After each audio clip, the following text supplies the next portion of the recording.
Hi, let me read some recent Malaysia headlines for you. Death is everywhere. Malaysian river haunts sick children. Nearly 5,000 including fishermen protest against land reclamation. Questions raised over controversial plan to raise a reserve forest. Now on one hand, there's a lot of environmental destruction happening around us, and that's scary. But on the other hand, it's good that it's making headlines. It gets people talking the least. And that's a good first step. Now let's talk about the law. Our public knee-jerk reaction to all this environmental destruction would be that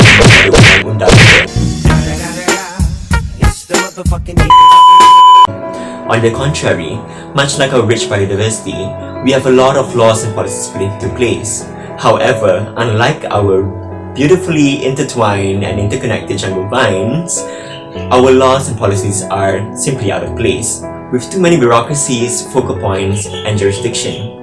And a lot of environmental related laws needs a little bit of updating. Now let me list down some of our environmental related legislations for you. We have the National Land Code, we have the EQA, which is the major environmental related legislation. We have the National Parks Act, the Wildlife Conservation Act 2010, and let's not forget our federal constitution, which is the beating heart of our country. And for your information, there is no mention of the word environment in the federal constitution. Matters and parcels of the natural environment are mostly under state jurisdiction, as they are resources of the respective states to manage and protect.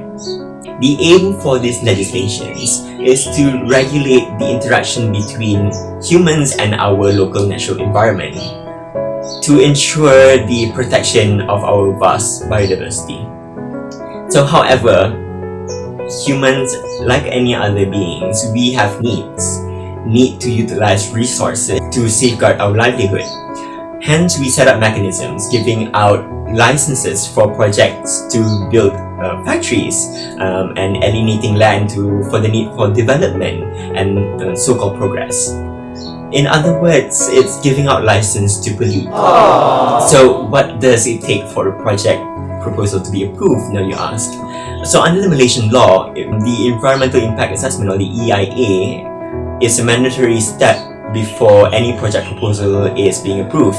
So there will be also continuous assessment after the project has been completed. Projects must also secure approvals from authorities at district and state level to ensure a more responsible and responsive approving method. Seems strict, doesn't it?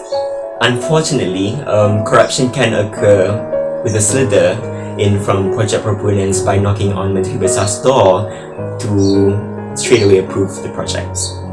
So that is part of the problem.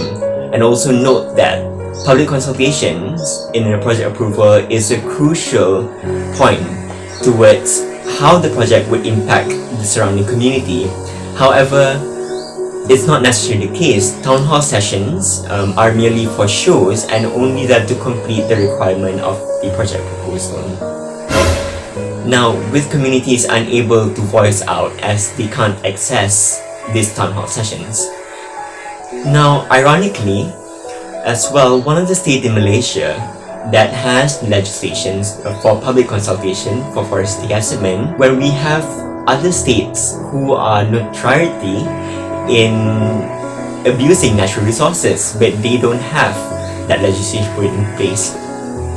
So well as it is, Malaysia has enough laws, outdated nevertheless, but the irony is that we are too lackadaisical about strict enforcement.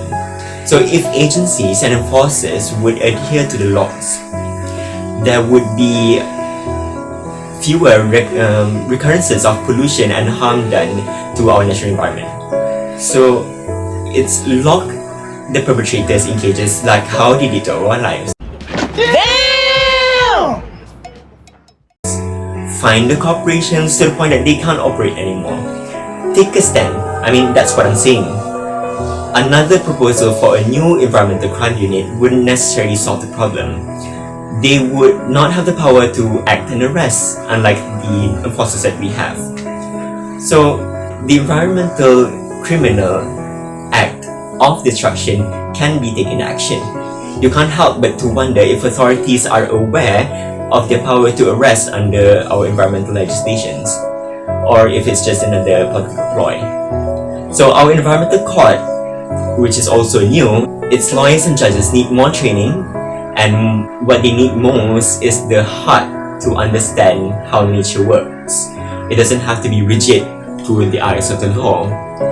And encouragingly, we need more policymakers who will fight for better and tougher environmental laws to protect what's left of our national and threatened natural environment. So there needs to be a consistency and a good response in our environmental protection measures. The power lies in us as civil societies to appoint and to vote for the right leaders who will fight for our environment, to fight for our security of livelihood, one that will ensure or at least acknowledge the immediate action needed for climate action.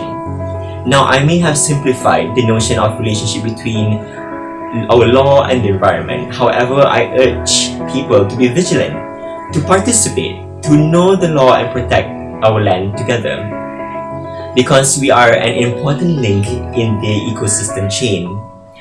The law is just a system of structure that we create to make us more livable, to survive. Humans have been playing God all this while, fighting against law of nature. We should instead build our system around embracing the beauty of the natural order. And that's the law environment for you.